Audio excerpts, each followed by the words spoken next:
This video will look at the essentials of normal endocrinology. The endocrine system is made up of ductless glands whose secretions are delivered by the blood. The hormones represent the secretions from these glands. The function of the endocrine system is homeostasis. This is accomplished via hormonal control of cellular activities. There are a couple of variations from the normal mechanisms by which the endocrine system works. One of these are paracrine cells. Paracrine cells secrete hormones that diffuse into neighboring cells to do their work instead of being secreted into the blood. Autocrine cells secrete hormones that control their own function. In both of these scenarios, hormones never reach the general circulation in very large amounts. There is a link between the nervous system and the endocrine system. As a result, we tend to refer to it as the neuroendocrine system. The nervous system exerts regulatory and control functions via its links to the endocrine system. For example, the hypothalamus will stimulate the release of hormones from the posterior pituitary gland. The hypothalamus also secretes releasing hormones that will act on the anterior pituitary gland. A tropic hormone is when one gland's hormones will control the secretion of a second endocrine gland. This is the case with the hormones that are released from the anterior pituitary. They are tropic hormones that will travel to another target to cause the release of a second hormone. This flowchart is showing this neuroendocrine control. The hypothalamus will secrete releasing hormones that will travel to the anterior pituitary. The anterior pituitary will release tropic hormones in response. These tropic hormones travel through the blood to another target tissue, and they will be stimulated to release their hormone that travels yet to another target tissue where the final response will be seen. Most hormones depend on the blood for delivery. They are water-soluble and travel freely in the plasma. The exception are steroid and thyroid hormones. They must be combined with carrier proteins because they are not water-soluble. Hormones are very specific. They will only bind and cause an effect at a target tissue. A target tissue is the tissue that can respond to the hormone. Even though the hormones travel through the blood and have contact with all tissues in the body, only the target tissue can respond. The reason for this is because target tissues have specific receptors that allow them to recognize the hormone. Only the correct hormone will be able to fit into the receptor. There are two types of receptors that can be found on the cells. The first are intracellular receptors. Intra means inside the cell. These are found in the cytoplasm or on the nuclear membrane. These receptors bind lipid-soluble hormones such as the steroid hormones.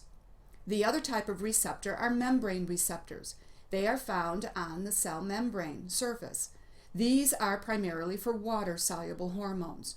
In both cases, these receptors will cause the same result when a hormone binds. They will alter some sort of cell process. Tissue specificity of hormone responses is determined by the presence or absence of these receptors. This picture illustrates how the two different types of receptors and how they work. A lipid-soluble hormone is able to pass through the cell membrane and bind to a receptor inside the cell.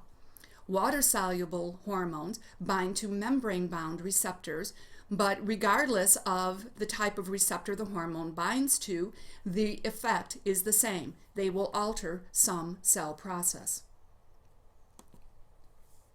The frequency with which a target tissue receptors binds hormones is linked to the tissue's activity, or how active the tissue will be. If there is an increased binding of the hormone to the target cell, you will note an increase in response of that target cell. How are cellular functions altered? We will first look at the steroid hormones and thyroid hormones. Again, they bind to intracellular receptors and form complexes that enter the nucleus.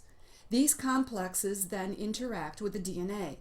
This will cause an increased production of an enzyme that will enhance the metabolism within the target cell. This will then alter the target cell's function. Hormones that bind to surface receptors will use membrane transport systems that will either increase or decrease the activity in response to the hormone binding to that receptor. They act to alter concentrations of various molecules or ions that the cell depends on. These concentration changes will alter the metabolism and end up causing an altered response in the target tissue.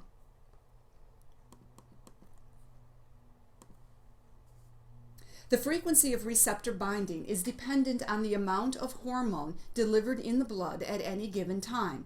This is determined by a balance between the rate at which the hormone enters the blood and the rate at which the hormone is cleared or inactivated. There are two main ways a hormone can be inactivated. One is at the level of the target tissue. Target tissues will break the hormone down into non-functional forms. The other way a hormone can be inactivated is through the liver. The liver will also convert them into inactive forms, and then they can be cleared by the kidney. Blood levels of any given hormone is determined primarily by its rate of secretion, since the rate of inactivation is usually steady. This illustrates the two ways that hormones can be cleared from the blood. The hormone can have an effect on the target tissue, then the target tissue will inactivate that hormone into breakdown products.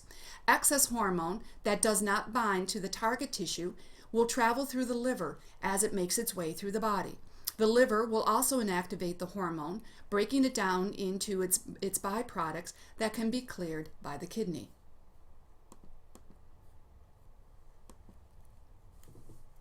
Hormone secretion will depend on its rate of synthesis as well as its rate of release from the endocrine cell. The rate of synthesis of a hormone depends on dietary and endogenous precursors. The controlling stimuli to the endocrine gland will control the speed at which the hormone is made from these precursors. The rate of release from an endocrine cell also will determine plasma levels. Many times, once a hormone is made, it will be stored in the gland. Its release will then be determined by some other stimuli. What controls the secretion?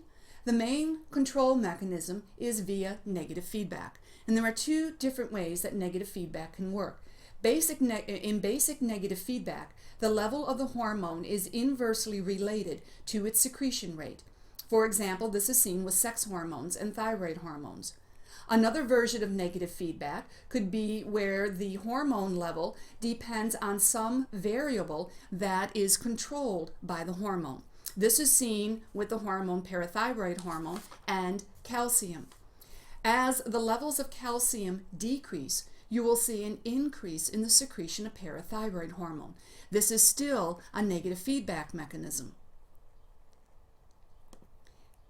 This last flow chart shows these two versions of negative feedback. The hypothalamus releases a tropic hormone that will cause the production of another hormone that will have an effect on the target tissue. This target tissue there will be a response in the target tissue causing a change in a homeostatic variable. This homeostatic variable will then feed back to prevent or turn off the secretion of the hormone that caused it. As the levels of hormone in the blood increase, they too will negatively feed back to the hypothalamus and turn off the production of the tropic hormone.